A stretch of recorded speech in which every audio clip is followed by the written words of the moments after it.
This is all like witchcraft, sorcery, spiritual stuff. It's all set up everywhere. And it's all coming to sight where we can see it. But you gotta be watching.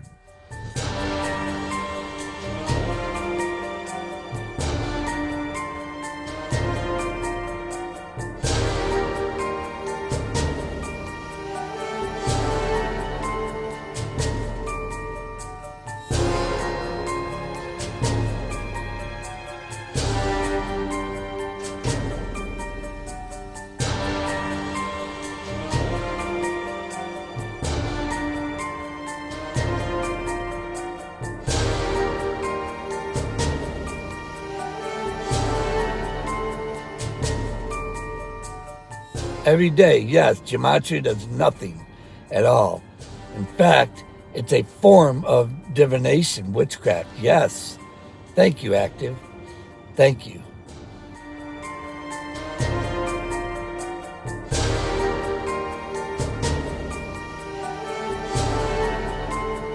If you're new here, hi, my name's Angel. I've been a practicing Wiccan for about 11 years now.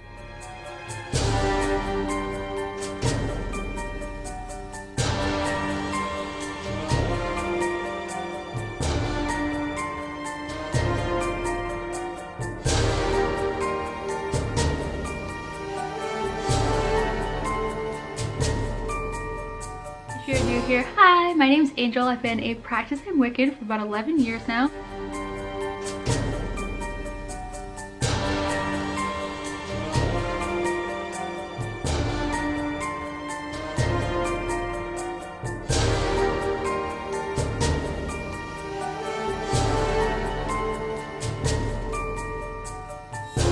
Today I thought it'd be really cool to talk about all the different types of divination because there are so many. So many. I do not dabble with a lot of them. I'm just gonna be upfront with you, and this is going to be kind of like more of like a list type video because I don't feel comfortable going into a lot of in-depth explanations of certain ones because I haven't personally done them yet, and I actually have done quite a few videos on the divination work that I actually practice, which is, you know, tarot, oracle cards. I've done ruins, I've done sigil magic, I've done pendulums, I've done a lot of those types of videos, and I will actually link them all down below for you guys if you wanted to watch them. But this is going to kind of go over like a lot of different types of divination work. There are so many. So I'm not going to dive too deep on a lot of them just because I just don't know too much about it, but I will also leave websites linked below so that way you can actually learn a lot more and go more in depth on your research if you would like. I just want to bring awareness to you about some of the different methods that are out there. And I will also spell here what each of the words are because I know I'm gonna have trouble pronouncing some of them. I will also like list them out down below as well as like the websites that I was talking about. But yeah, just spell them out for you because they weird. They are so weird, and I don't know who came up with these words, but why gotta make it complicated? Why?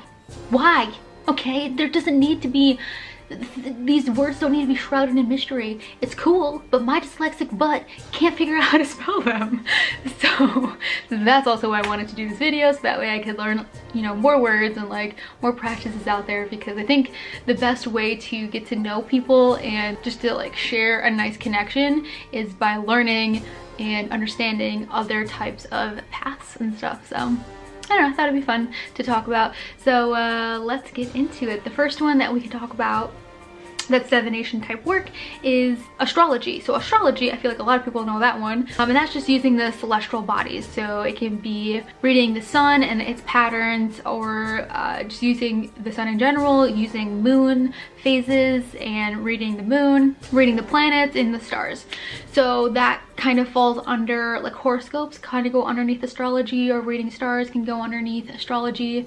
Any kind of like space type of stuff goes into astrology. Then there is cartomancy, and that is fortune telling using cards, such as tarot or oracle cards. While it's not really clear who made the first deck tarot, it has been a very popular divination type of tool and path. There are roughly about 7,000 different decks in use today. So beyond its divinatory intent, cartomancy, especially with tarot cards, as a technique to help make current and possible connections visible. The occultist, I don't want to butcher their name by accident, was once noted saying, "Tarot is a book that summarizes all the science and in which all infinite combinations can solve all problems." The next one is clairaudience, which is different than clairvoyance, which I'll get to in a second.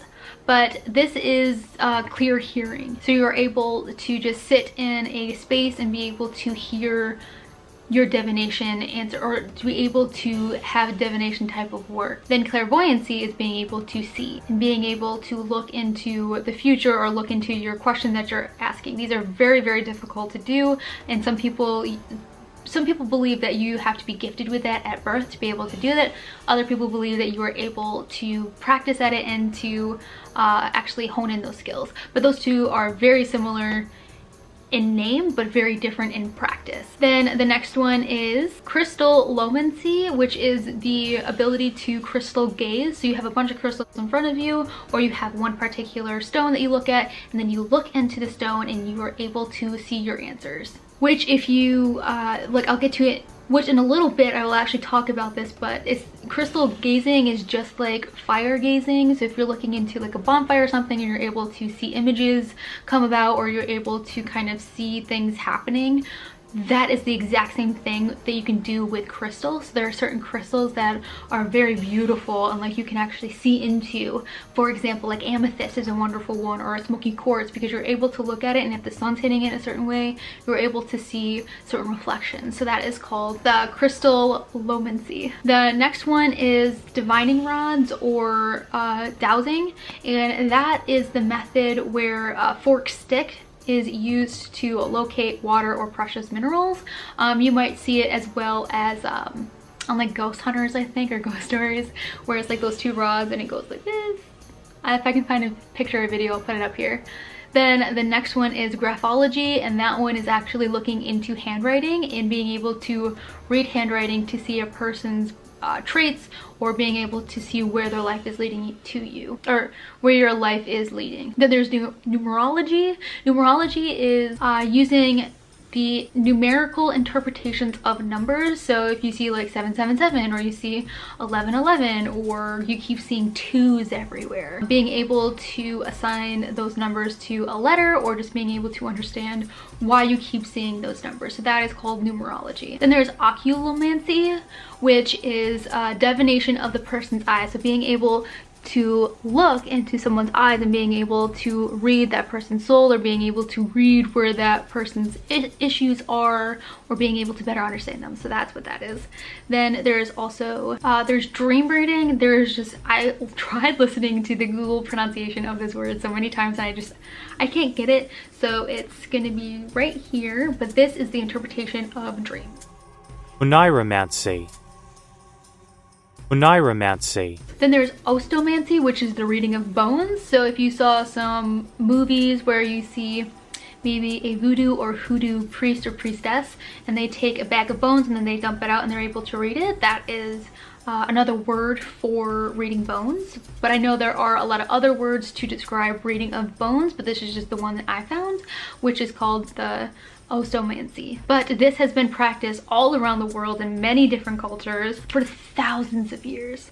Then, like I was talking about earlier, there's pyromancy, and that is being able to stare into the fire and being able to interpret meanings from fire. Then there's palmistry, and that is being able to read the lines of someone's palm to see where they were, where they have been, where they are, and where they're going, as well as like lifelines, love lines, a whole bunch of stuff within your palm. So palm reading is another one. So palmistry. There is also psychometry, and that one is gaining impressions from a physical object and its history. Then there's also, I accidentally did this out of order, but precognition, and it's the inner knowledge or sense of future events. So you kind of just know what's going to happen without anything else. So you're not hearing it, you're not seeing it, you're not reading it in any type of way, you just know. Then there's rune casting, which I did do a video on, and that's just using runes to be able to answer questions, predict the future, literally everything you can use runes for.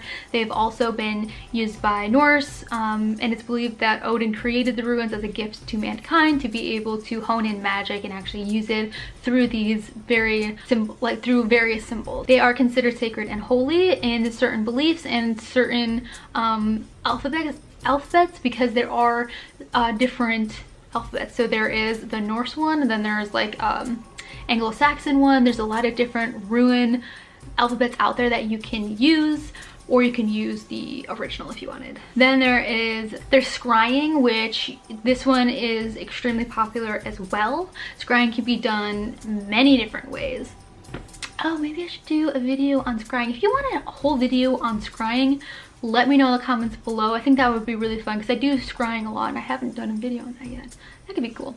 But it's a general term for divination using crystals, mirrors, bowls of water, ink, or flames to induce visions. It's probably one of the oldest methods of divination, and scrying has been practiced by many cultures all over the world for thousands and thousands of years. In ancient Egypt, scrying was practiced with a vat of ink and being able to read into there. In ancient Mesopotamia, bowls were filled with oil for people to read and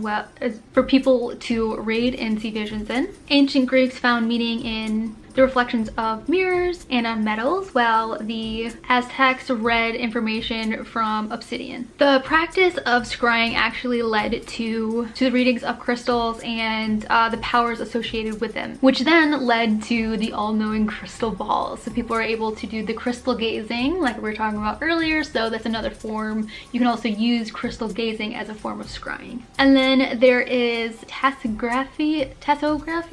I know I'm pronouncing it wrong, but I'll also leave it right here, and that is the reading of tea leaves after someone has drunk the water out, for the most part, in a teacup. It's pretty common to hear of the divination of future telling with tea. So reading leftover tea leaves, although you can do it with coffee grounds as well. You don't have to use tea if you're a coffee drinker. You can use coffee grounds at the bottom of a cup, and this is but it can be considered very complex because it's kind of hard to see the shapes and the symbols within the leftover grounds or the tea leaves. Each symbol within the teacup or the coffee grounds can mean something. So if you see like a fish, for example, then that might be a sign of good luck, depending on how you read that image or whatever type of imagery you're using, because certain imagery can have different meanings depending on what you're doing and what you're asking. Or, I mean, like for example, mountains may show that you have some serious obstacles that you need to face in the future, or it could show that, like if you see mountains, and it could show that you're going to new highs, that you're becoming better and you're going on a great adventure type thing. So it really depends on what you're asking and who's reading it and what form you're going for. But that is another type of divination work, which is the reading of tea leaves or coffee grounds. Then there is sand divination. This one is lesser known. So this one is they can just throw sand, and then whatever the pattern the sand falls in will be your answer. Or being able to look into rocks and seeing the patterns within those rocks, not crystals but legitimate rocks, and seeing what patterns are in there and being able to see what those patterns mean and represent for future telling.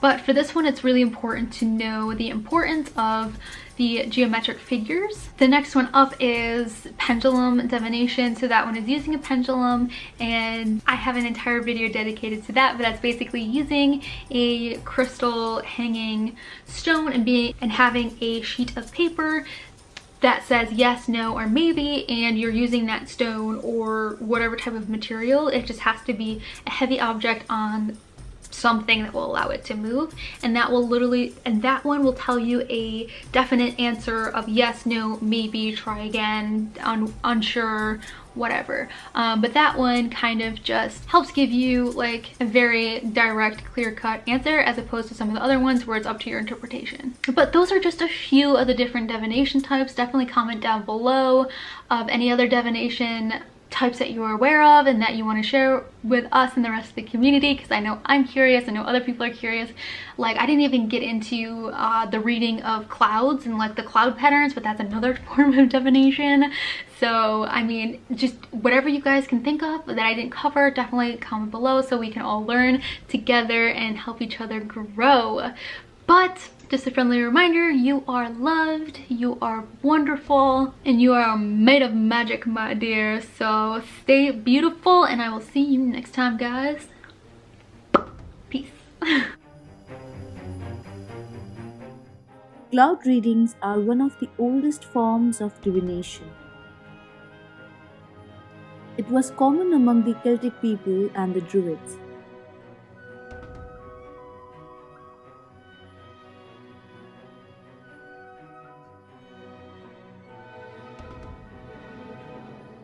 Cloud readings are a wonderful way of learning to understand symbols. Pick a time when there are plenty of clouds. It's particularly fun if you can lay back in the grass. Close your eyes and think of a question or a problem. Sometimes asking the cloud and the air spirits for help is beneficial. Stay relaxed, and as you look to the clouds, pay attention to any formation. Subconscious will help you to recognize images that relate to your questions. You can ask yourself some questions like, what does that image mean to me? Is it positive or negative? What else could it mean? Trust in any emotions that you feel. Remember that you will see and feel what your subconscious mind knows you can relate to. You develop your psychic power, and by learning how to use this technique, you've got a tool you can use anywhere as long as there are clouds in the sky. Hey, you guys seeing what I'm seeing? It looks like a planet on the left-hand corner. Then there's numerology. Numerology is using the numerical interpretations of numbers. So if you see like 777 Over here, just to stretch and get myself a soda, but look, I was filling up the gas tank and it clicked off right at 777. Is that not something, you guys? Right at 777. Talk about seeing the numbers all the time, huh? Now, would you like a receipt? Yes. Saving all my receipts while I'm on the road for all the gas. What are the odds, huh? and or you see 1111, or you keep seeing twos everywhere. Double sevens and triple sevens. Cars, tags everywhere around me. Even I see Florida tags even there, or wherever, North Carolina, I see the 77 a lot on them. For some reason, I see a lot of the 77s around me. Yeah, a lot here in Tennessee. We got a lot going on here, you guys. Being able to assign those numbers to a letter, or just being able to understand why you keep seeing those numbers. So that is called numerology. I've been like seeing the last 4 numbers on tags, not numbers, but letters. I've been seeing 20 or BBDD, BBDD, and I'm not just seeing it like once in a while. It's like a lot of times it pulls right up in front of me. Then they'll be slowing down and I slow down and I'm like, you know, this is like getting to be quite a bit. You know, when you see it constantly, and I'm talking like yesterday. I seen it a couple times today and I've only been down a short while. Every day, yes, gematria does nothing at all. In fact, it's a form of divination, witchcraft, yes. Thank you, Active. Thank you. Then there's also, there's dream reading. I tried listening to the Google pronunciation of this word so many times and I can't get it. So it's gonna be right here, but this is the interpretation of dreams. I Oniromancy. was told to prophesy what's coming. I've been shown in dreams, visions, what's coming. I told you how I had a dream before, and I was poking a demon in the face. And I was told, Sit down and buckle up. the dream that I had, okay? I'm going to share one earlier than one that I had just recently, this morning. And I want to share a dream. I had several last night, but this one was extremely, The dream that I had, okay? I'm gonna share one earlier than one that I had just This is recently. all like witchcraft, This morning. sorcery, spiritual stuff. It's all set up everywhere. And it's all coming to sight where we can see it, but you got to be watching. Every day, yes, gematria does nothing at all. In fact, it's a form of divination, witchcraft. Yes. Thank you, Active. Thank you. It's crazy, man.